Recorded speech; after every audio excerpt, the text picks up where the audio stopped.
So I just dropped my phone and it flipped everything and I couldn't get it back. So here's Eva. Let me go into that story. The universe was telling me it was time to end that video and start a different one. So here we go again. Oh, what a trip. Okay, so Ziva is the first dog that I got with my ex. And he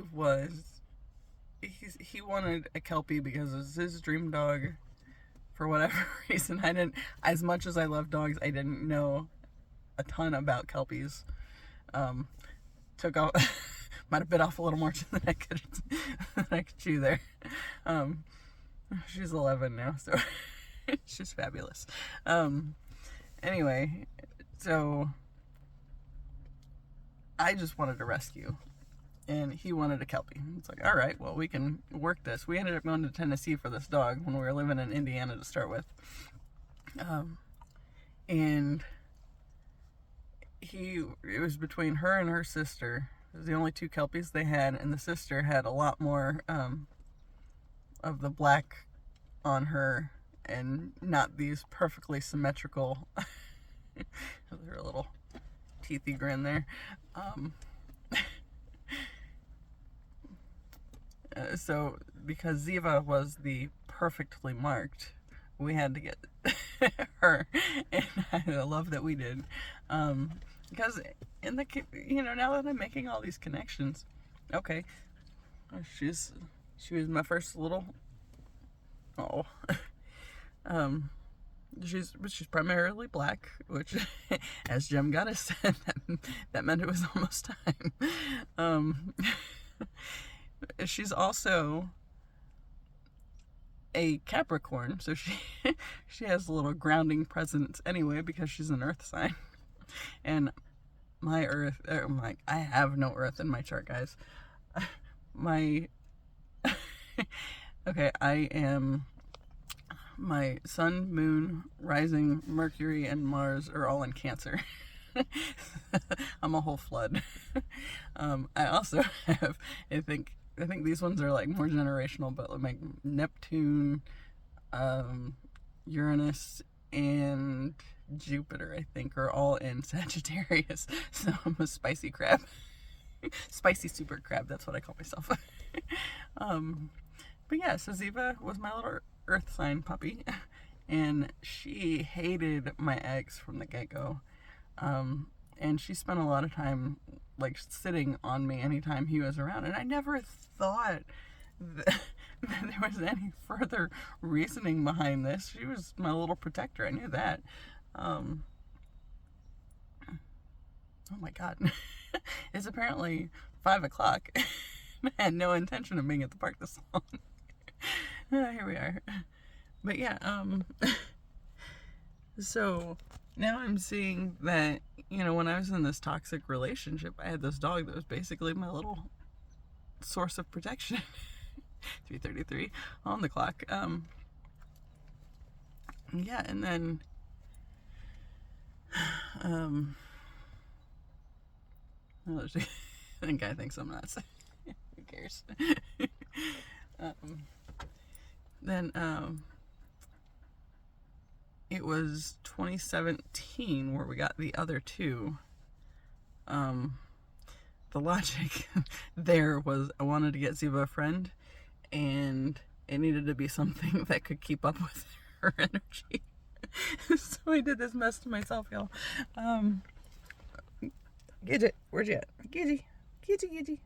Okay, Gidge. I love her. She's my little Pisces pooch. She was a baby when we got her.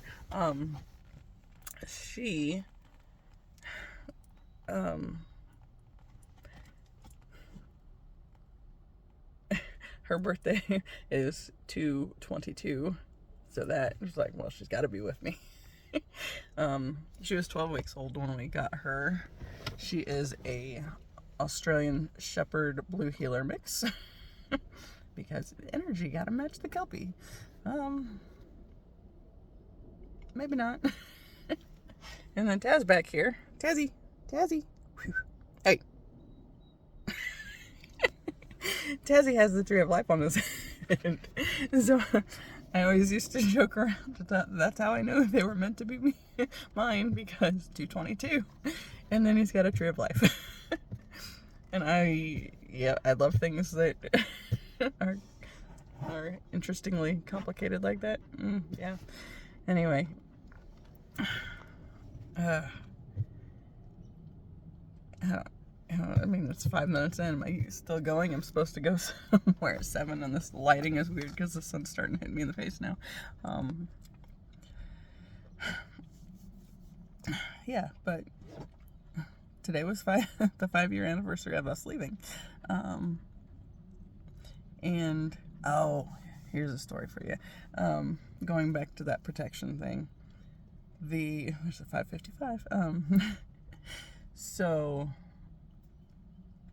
after I let my ex know that we were leaving for good, which was largely connected to these guys as well. You know what? Okay, let me backtrack a little further. So we ended up in Alabama for his job, and we were close enough that we went to New Orleans a bunch. I love New Orleans. And so we would go for little day trips. And one day when we were there, we went to this little metaphysical shop, and I was collecting pretty rocks. So we got some pretty rocks. He was starting to do weird shit that I was not okay with. Like, I didn't know what I felt about whether something could be possessed by a demon or not. So he bought this Tazzy, this supposedly demonic doll off of eBay to have shipped to the house. Now, it definitely had some negative energy attached to it. And I say this because it did change the energy in the house. And this was after he got custody of his son. Well, actually, he had gotten custody. He didn't have his kid in the house when it showed up, I think was how that worked. At the time, I didn't really know anything about it. But we had gone to New Orleans and got these pretty rocks. So when stuff started having an impact, like more noticeably, there was one night after his kid had moved with us, we had cameras in the living room because there was a lot of stuff that had been said throughout the legal process. And so we got the cameras as a safety measure, basically. Kid was obsessed with Xbox. And one night, it was like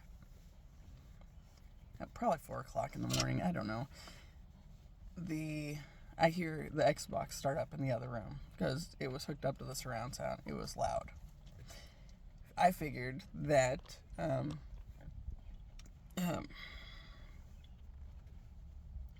that the kid went in there and was up early, decided he was going to play video games.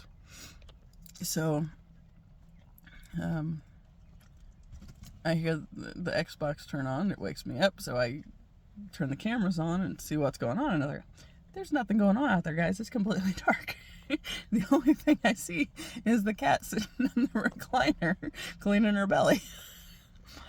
And, she stopped and looked at something that looked like a bug or whatever, and other than that, all was normal. So I was like, all right, maybe I'm just hearing things.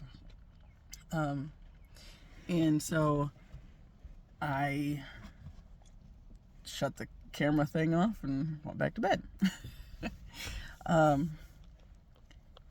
Then I didn't know it was a dream at first. I didn't even realize I'd fallen back asleep. But I go to turn my head facing the other direction, and my hand is like this next to me on the pillow. And all at once I see this stupid doll with its stupid little head in my hand, and it turns and looks at me, and I startled myself awake, so realized that I was awake. I could feel this thing's head in my hand, guys. I had never touched it in my life. Well, that doll specifically, because I didn't want anything to do with it. But I could feel the little plastic of its little Cabbage Patch head that I hadn't touched a Cabbage Patch in years. I could feel that plastic just as it shifted in my hand and turned its little stickery eyes my way. And yeah, honestly, if my ex had been awake enough at the time, I could absolutely see him doing something like that to mess with me. He was still in bed too. This thing was in between us. It was like, So my immediate thought is I gotta do something. What can I do? What do I have? And then I got to thinking about the pretty rocks. Well, just so happened, this isn't the one that I had, but I had red Jasper is what I had gotten at one of the shops that we had gone to, and I had gotten some red Jasper. Red Jasper is apparently good at warding off negative energies. So I got my little red Jasper, and I found shorts to sleep in that had a pocket just so I could have them on me, or have it on me. And the entire rest of the time that I was there, I had that rock on me anytime I was anywhere in the house, or even leaving the house. If I was with my ex, I would have it on me. And it was really weird because it was like I could see energetically like the door slam on like the stupid stuff he was doing and saying to me, and it's like just this door slammed energetically between us, and like I wasn't affected by what he was doing anymore. And like I could look at what he was doing, and he was saying stupid shit like should have raped me when he had the chance, and that kind of bullshit. And it pissed me off, of course, but especially like once the the energetic door slammed in between us, and I saw it's like he's trying to get a reaction, and I stopped reacting. Because I stopped reacting, that started pissing him off even more. And there was starting to get a little warm. There was one day where he told me that I just needed to get laid and that I would stay with him.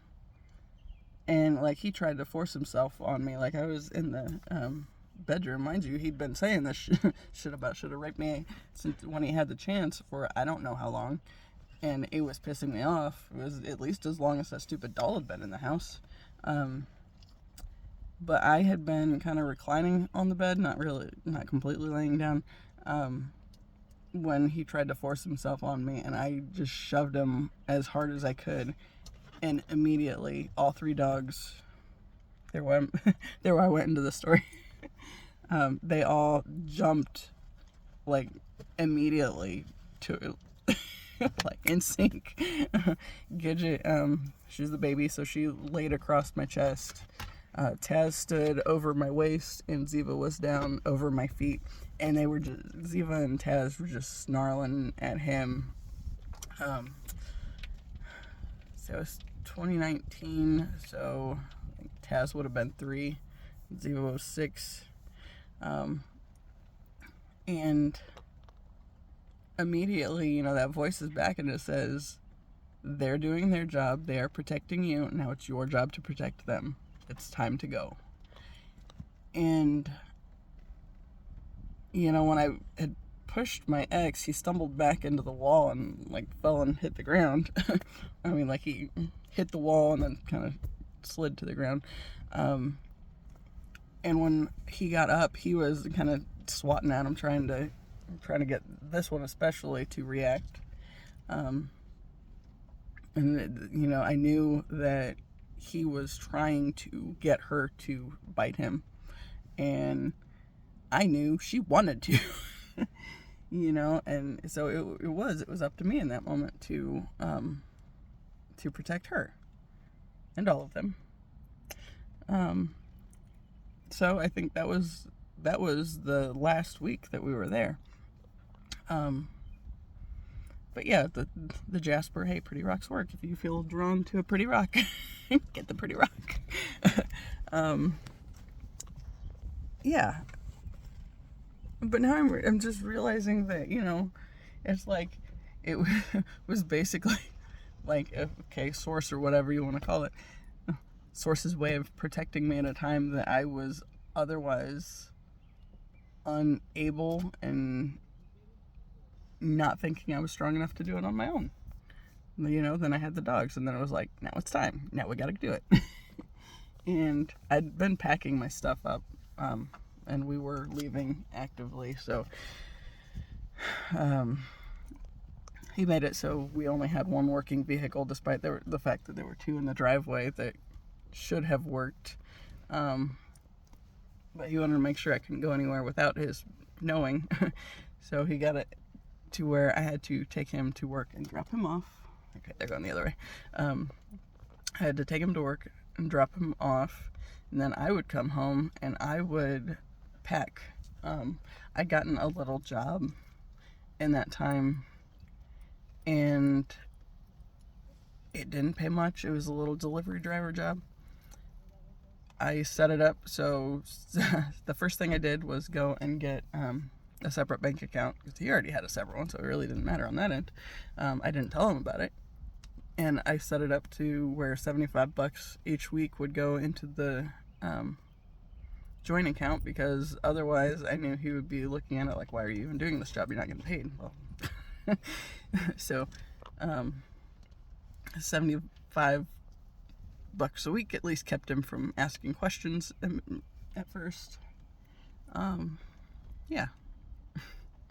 So after I got the bank account going, then I went and I got a storage unit, and then I would drop him off at work, and I would go home and I would start like all the stuff that I could pack up that I knew he wouldn't immediately notice, like stuff from the shed. That was the first to go.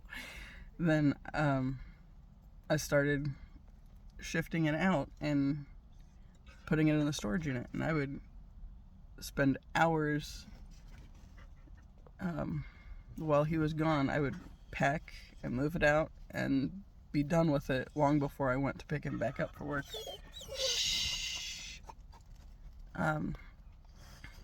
Yeah. So it had to. The second to last time before I left, there was a bunch of stuff that knew it couldn't be for good at that point, because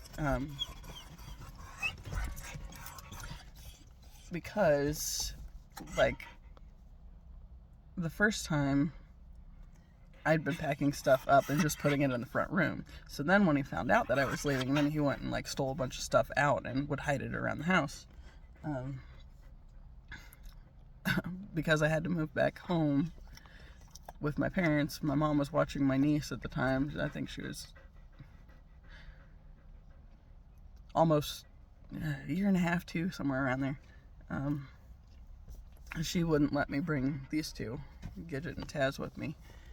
So I knew it couldn't be for good, because I knew they were supposed to be with me. Yeah, so there's people walking again. Anyway, I had to leave them down there the first time, and that was not okay with me. And it's like, it's a trial to make sure he's not a total shit human being.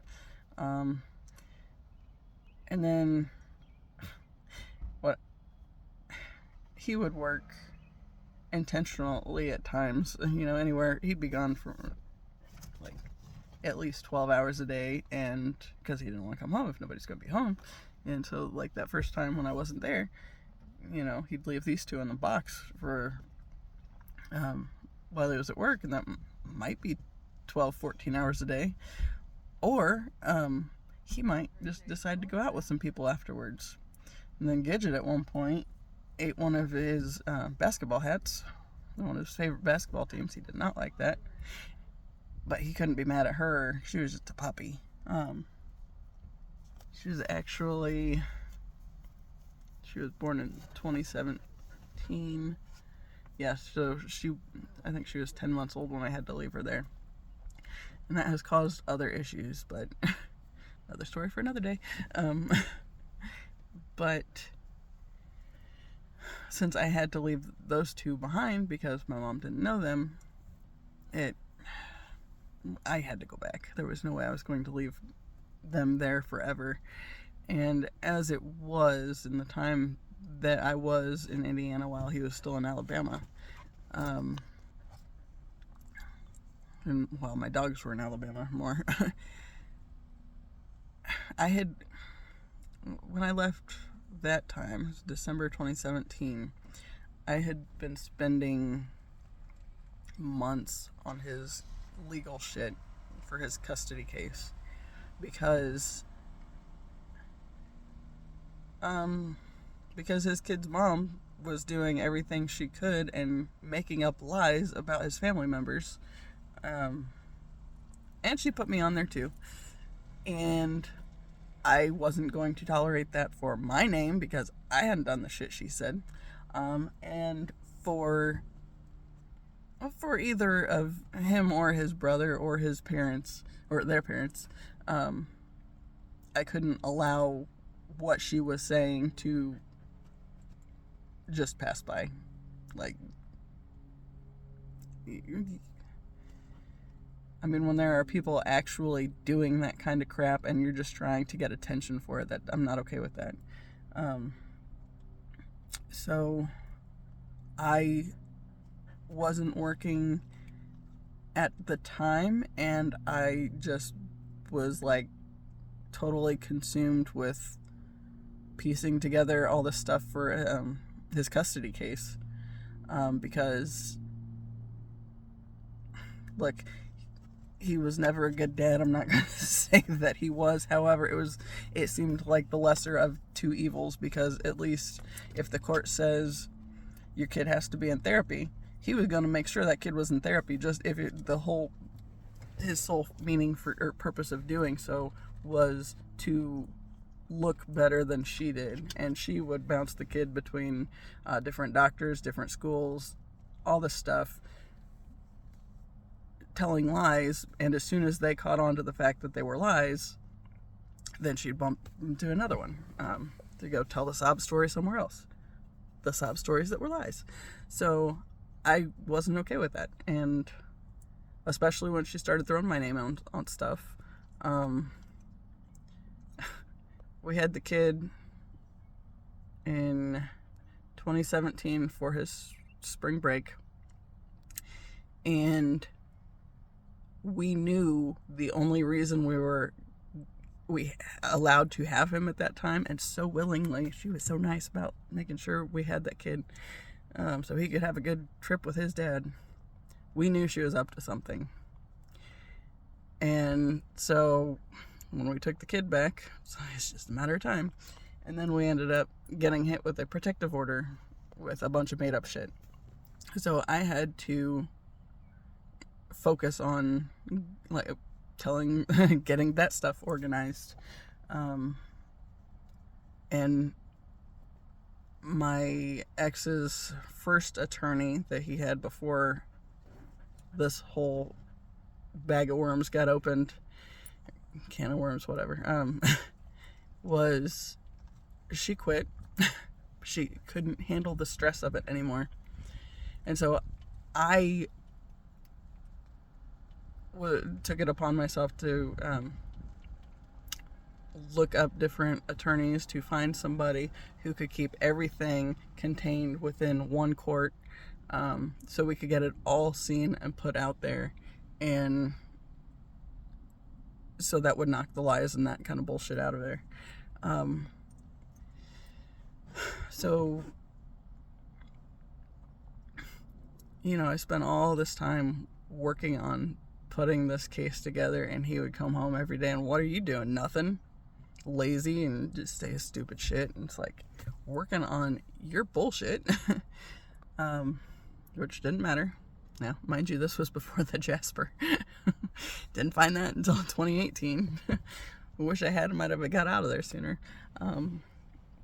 But yeah, so the first time I left, I had to leave my dogs, and so it was just like a trial run. And I left in December, but then court started. Like the active court shit was, I think it started in February or March. But December and January, he showed up at least once each month for a few days. And I told him to stay with his parents and kept the dogs. I don't think that worked every time. I don't remember how that all worked out. But yeah. And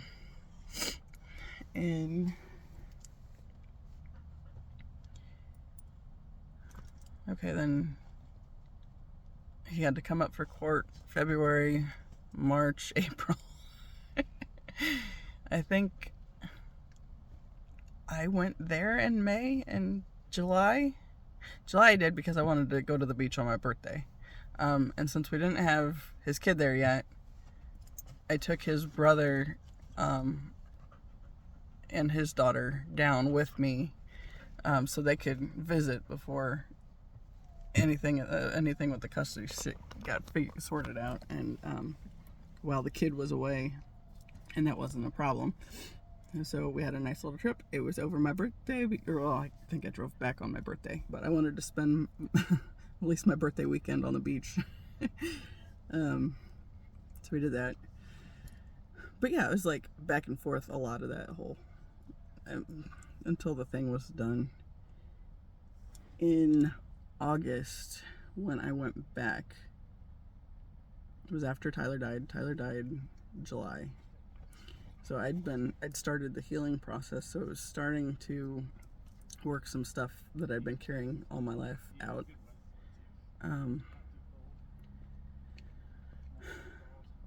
Basically, I think it gave me room to start really looking at things. I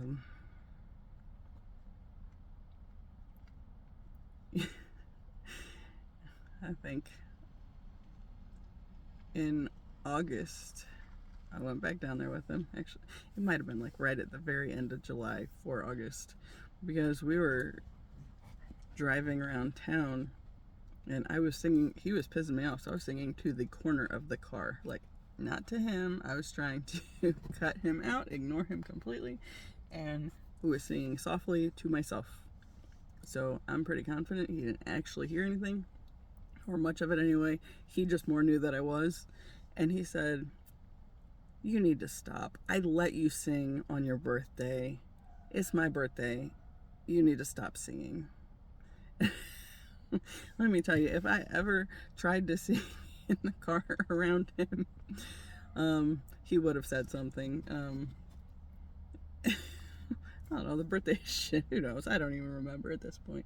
But I just remember him saying that. It's like, who the fuck do you even think you are? And I don't know why it just hit me just right. And I think I must have processed enough of the stuff that I'd been carrying when I was writing all those letters to Tyler. I think I must have just made enough space that I was finally able to look at him. Who the fuck do you think you are? I didn't say it because I was trying to keep the peace, but you can be damn sure that went on the list of things that I was tired of dealing with.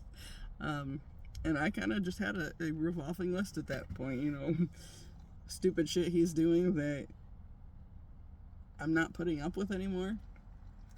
Okay, you want to go with the part where he had $100 in the bank account between his account and the joint account, and we needed groceries, so we bought a chameleon that we didn't even have a setup for and had to get the setup for, so we didn't have money for food.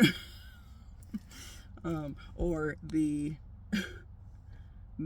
lizards that would get to 6 to 10 feet in their nose to tail length in full adult size, and he's just going to sneak them in the house as babies, and I'm not going to notice it. It's dumb shit, guys. Anyway, so Tyler's death gave me space to kind of start realizing this other shit was bullshit, and start choosing myself. So I apologize that this video got as chaotic as it did there, getting broken into 2 pieces, although probably more likely to get more interest on the shorter videos than the extremely long followed by the shorter one. But yeah, here we are. Gotta start somewhere, right? And my dream said it was time to start, and then I watched 3 different tarot readings yesterday that all were like, it's time, do it. And then since today is the 5-year anniversary of the day everything else started afresh, it's time, gotta do it. Yeah, but I'm going to leave this here, I think, and if you watched any of it, I appreciate you. Yeah, and yeah, we'll see what happens. Till the next time.